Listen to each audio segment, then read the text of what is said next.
दो हाजी थे, हज करने के लिए जा रहे थे, बैतुल्लाह के पास पहुंचे, पहुंचने की देर थी तो दौरान तवाफ हाजियों में से एक हाजी कहने लगा, दो हाजी थे, एक कहने लगा लब्बैक अल्लाहुम्मा लब्बैक, तो एक अबैन से आवाज आई कि ला लब्बैक, तेरा कोई लब्बैक कबूल नहीं। जो दूसरा हाजी था वो कहने लगा, यार तूने ये आवाज सुनी है, ला लब्बैक की ये आवाज सुनी है? कहा कि तूने आज सुनी है, मैं 40 साल से सुन रहा हूं, और तूने आज सुनी है और मैं ये आवाज 40 साल से सुन रहा हूं, लेकिन मैंने मालिक का डर नहीं छोड़ा। आज थोड़ा सा तबसरा भी इस बात के ऊपर हो जाए कि मालिक के डर आते आते कुछ ना मिले तो हम तो डर छोड़ देते हैं। यार मैंने नमाजें भी पढ़ी हैं और मैंने जो है ना और अपने पीर के वजीफे भी पढ़े हैं और मैंने मौलवी साहब को जो है दुआएं भी करवाई है, मैंने कोई फर्क नहीं पड़ा और मेरा तो रास्ता ठीक नहीं हो रहा। लेकिन अजीज साहब ये समझिएगा, जब मालिक किसी से सुकून लेता है ना, जब अल्लाह ताला किसी से दौलत सुकून की खींच लेता है ना, ये याद रखिएगा, कभी उसके ऊपर गौर और फिक्र भी कीजिएगा, मेरे पास पैसा भी है, मेरे पास औलाद भी है, इक़्तिदार, गाड़ियां, बैंक बैलेंस सब कुछ है, लेकिन मेरे पास सुकून नहीं है। कभी तन्हाई के अंदर बैठकर सोचिएगा, जिस दिन फैसला तुम्हारे ज़मीर में, ये हुजूर ने खुद फरमाया था, इस तख्ती कलमा का,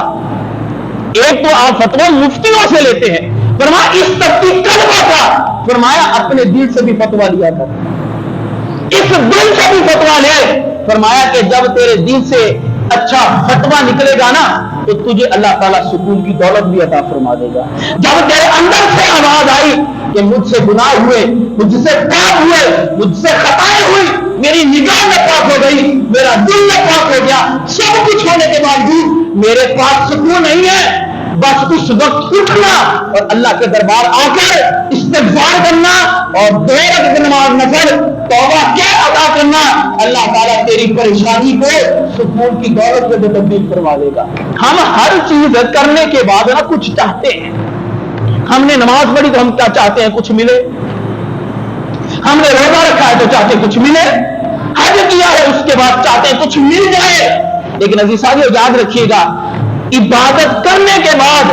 आपको इमाम से और नमाजियों से दुआएं तो मिल सकती हैं, लेकिन आपको नमाज पढ़ने के बाद 500 और 1000 रुपए नहीं मिल सकता।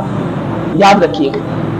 आज हमारे अपने अपने घरों के अंदर सारे इंतजाम मौजूद हैं, जिसकी वजह से हम जब अल्लाह के घर को देखें तो इसके अंदर हर चीज मौजूद है, हर सहूलत मौजूद है,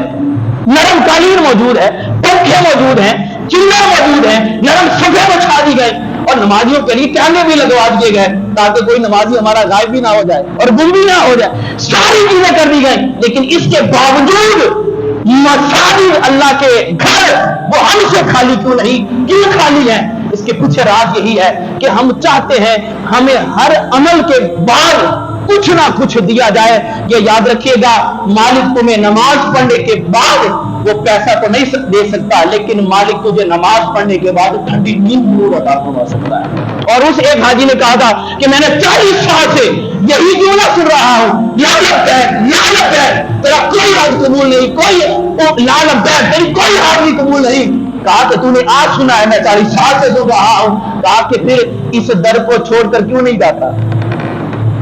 इस दर को छोड़कर क्यों नहीं जाता? वो आगे से हाजी कहने लगा, मुझे बता इस दर से बढ़कर कौन सा दर है, इस दर से बढ़कर कौन सा दर है जिसकी बारगाह में जाकर हम अपनी मुश्किलात पेश करें। अजीज साथियों, यही जुमला कहने की देर थी, पहले भी अल्लाह से आवाज आई थी, अब भी आवाज आई थी। इस मरतबा उसने कहा कि इस दर को छोड़कर कौन से दर पर जाऊं? तो गैर से आवाज आई, ऐ खुदा बंदे, तेरा हमने आज का लब्बैक भी कबूल किया है और 40 साल लब्बैक को भी कबूल फरमा लिया है। हम तुझे देखना चाहते थे, हम तुझे देखना चाहते थे, तुझे आजमाना चाहते थे कि तेरियां हाजिरियां तो बहुत लग रही हैं, लेकिन मालिक की तरफ से जवाब नहीं आ रहा। लेकिन कहा आज 40 साल के बाद भी तेरी जुबान से पहले भी शुक्र निकलता था, اور 40 سال کے بعد بھی شکر نکلا ہے اور کہا میں بندوں کو بتانا چاہتا ہوں کہ جس مالک نے آج کا تیرا لبیک قبول کیا ہے تو 8 سال پہلے کے بھی قبول فرما لیے.